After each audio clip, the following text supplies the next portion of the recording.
Would you pray with me? O God, may the words of my mouth and the meditations of all our hearts be acceptable in your sight, our strength and our Redeemer.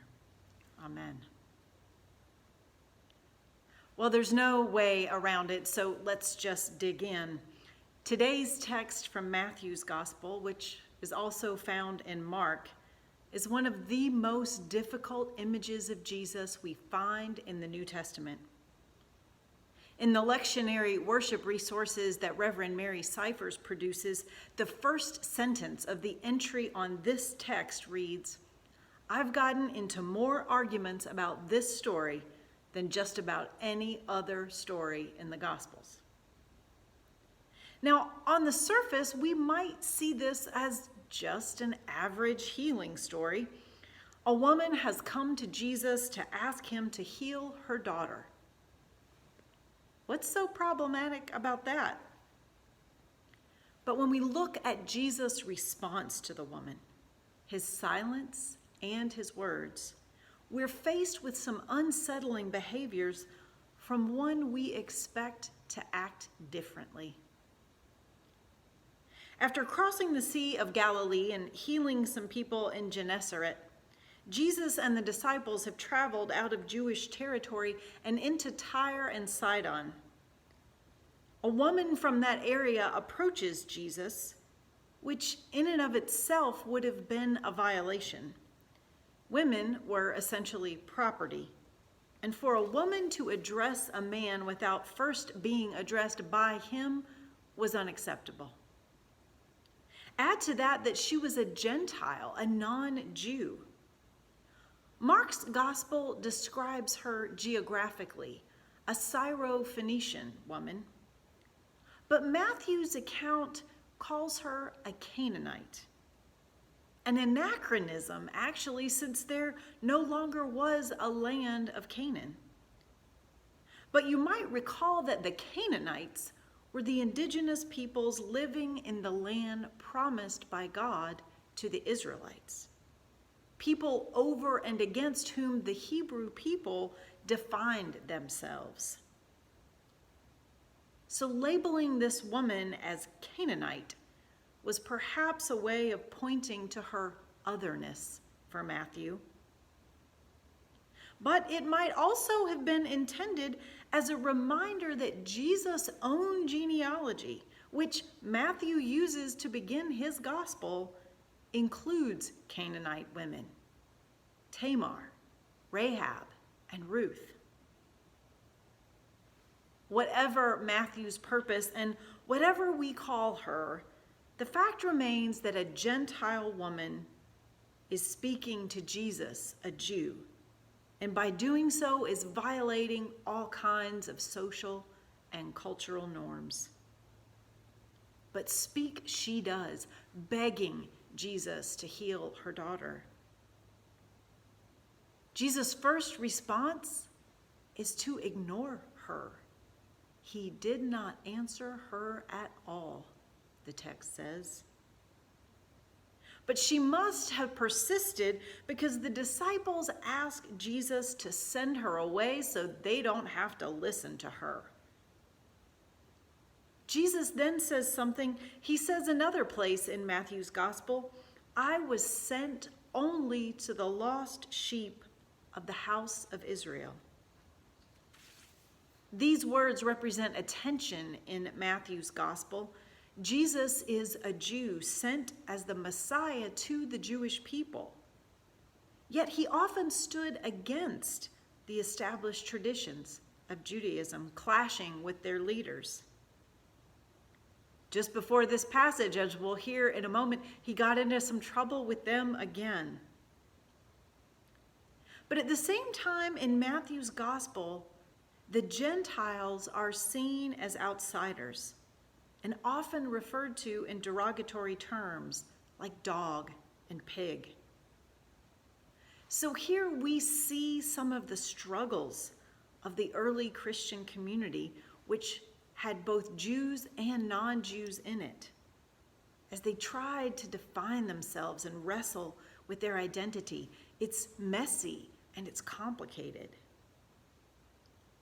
So with that context in mind, we hear Jesus finally say to the Canaanite woman, "Let the children be fed first, for it's not fair to take the children's food and throw it to the dogs."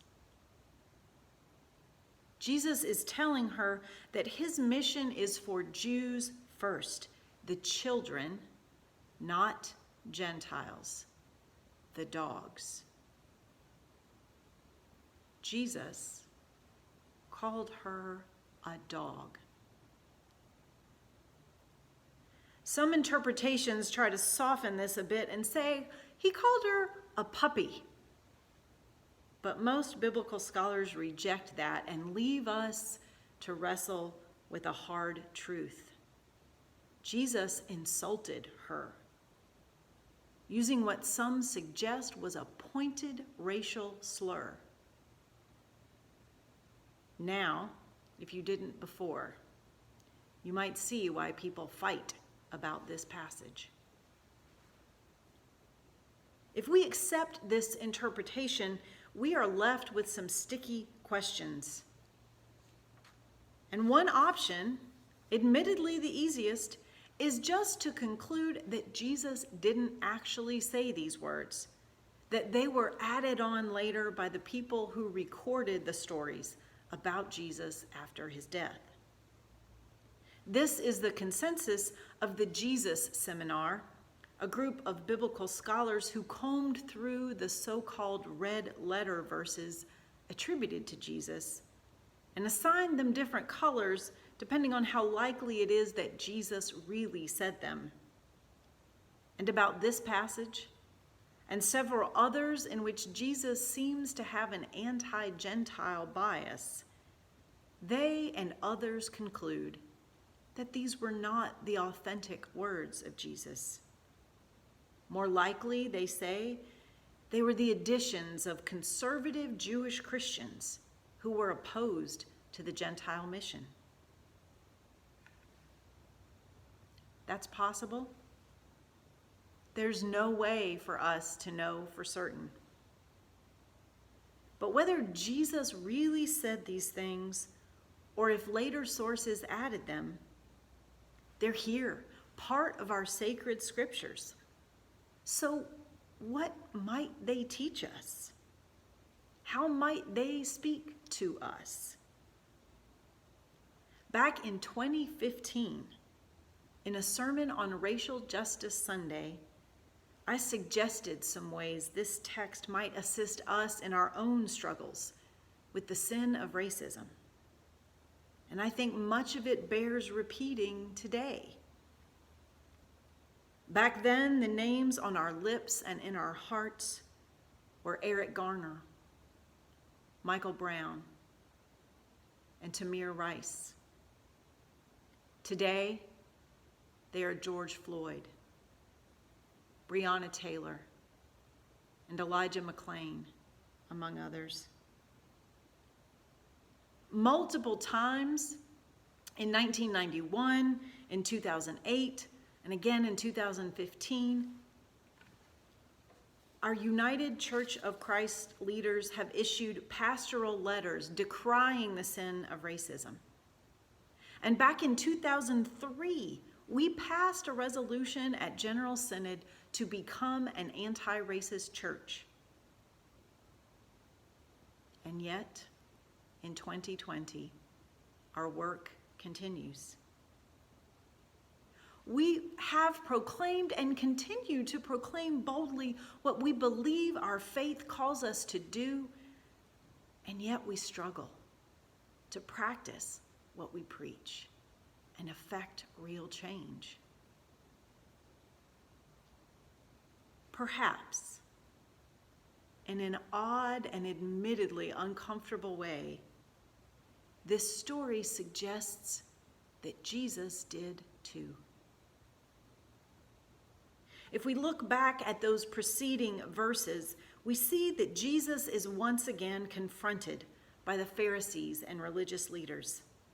They've come all the way from Jerusalem to point out that Jesus' disciples don't wash their hands before they eat, which was a requirement for Jewish tradition, not for sanitation, but for ritual purity. And Jesus told them it's not what goes into the mouth that defiles a person. It's what comes out of the mouth. It's what's in your heart that counts, Jesus explains, not how strictly you follow traditional rules. And in that moment, Jesus seems to be pushing past barriers that have been used to separate one group from another. But then, the Canaanite woman appears, and Jesus seems to forget what he just said about what comes out of the mouth. He utters words of derision and dismissal, equating her with a dog. Even as we wince at such an uncharacteristically harsh response, might we also feel some connection with Jesus as he struggled to get past ingrained notions of us and them?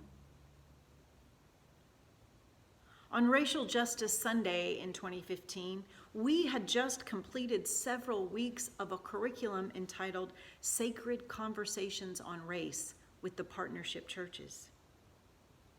As part of the sermon that day, I shared a reflection on the experience from Jim Lynn. And with his permission, I share it with you again today.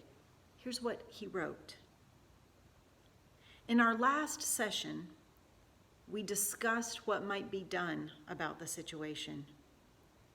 It would have been easy for us to point fingers at Ferguson or other areas of the country where the problem is and declare that it is not our problem.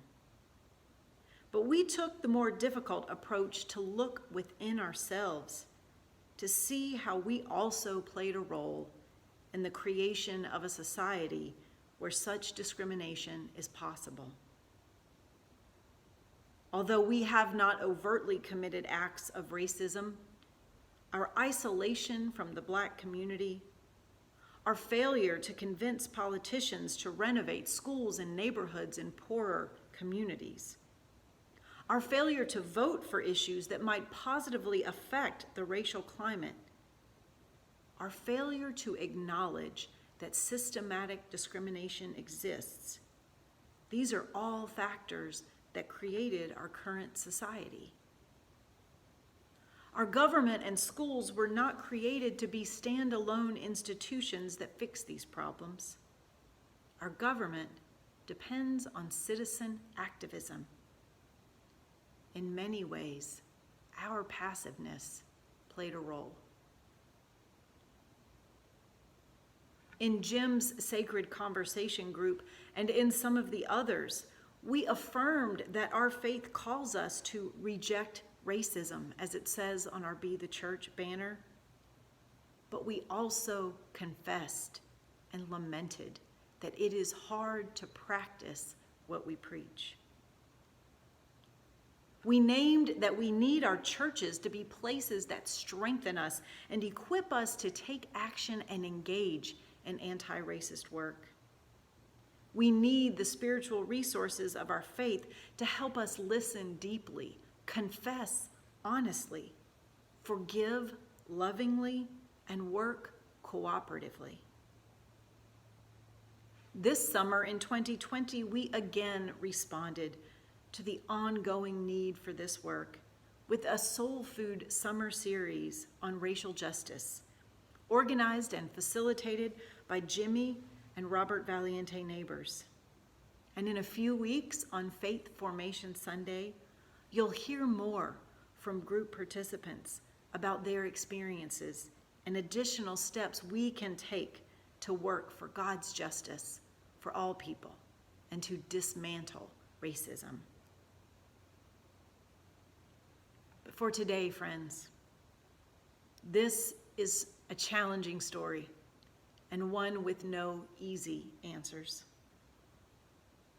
Normally, we look into the Bible and we see in Jesus the example we want to follow. But here, perhaps, what we see is his humanity and our own. We believe in the sacred worth of all God's children, and yet there are times when we fail to act in ways that affirm it. Like Jesus in this troubling passage, perhaps there are times when we ignore the voices crying for healing, for justice, for mercy. When we, like the disciples, wish they would go away. But when we listen, as Jesus did, our hearts and minds can be changed as Jesus' heart seemed to be. And as we wrestle with this difficult text, perhaps we can take comfort from the idea that even Jesus continued to learn and grow as he lived out the good news of God's kingdom. And perhaps we can also take a note from this Canaanite woman. Despite being ignored and insulted, she persisted, using Jesus' own words to plead her case. Even the dogs under the table get to eat the crumbs from the children. She believed that there was enough in God's kingdom for all, not just a chosen few. And she told Jesus that. And it seems her passionate protest changed Jesus' mind. "Woman, great is your faith," he says to her. "Let it be done for you as you wish." And her daughter was healed instantly. Like the Canaanite woman, may our cries for mercy and justice and peace be loud and undeterred. May we see possibility where others speak limitation. May we see abundance where others see scarcity. May our faith, like hers, be great. And may Jesus heal us all. Amen.